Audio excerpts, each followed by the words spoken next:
So I ended up with pneumonia again.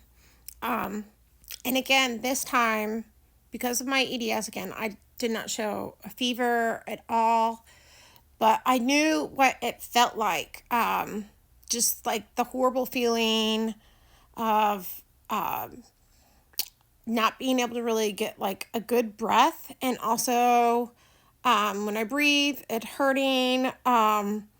I was coughing and I was like producing like some green, like nasty crap. Um, but I immediately this time now went into a urgent care this time after I started feeling that way for a bit and had told them to do like a chest x-ray. And sure enough, I have pneumonia. Um, the lady was like, well, maybe it's scarring. And I was like, no, I got an x-ray last time to show that it was clear and my pneumonia was gone and my x-ray was clear.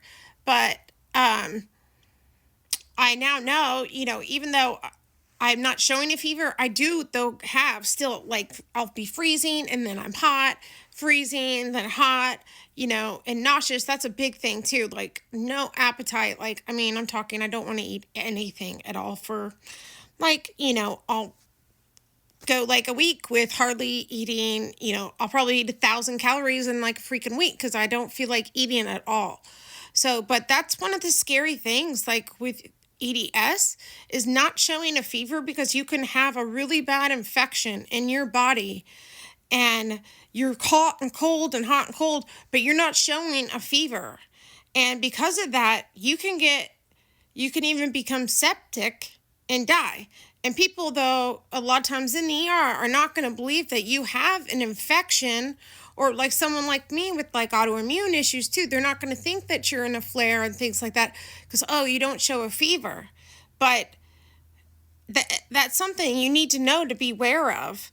If you're feeling hot and cold and stuff, you have an infection. You do have an infection. Even though that temperature is not showing anything, you could still have a virus or an infection that could kill you, but it's not going to show. So it's just something, if you have EDS, also comment too if you're one of these people that gets like, super sick and you don't show a fever. I've been told by one of my other doctors who is an EDS specialist that, that this is a common thing.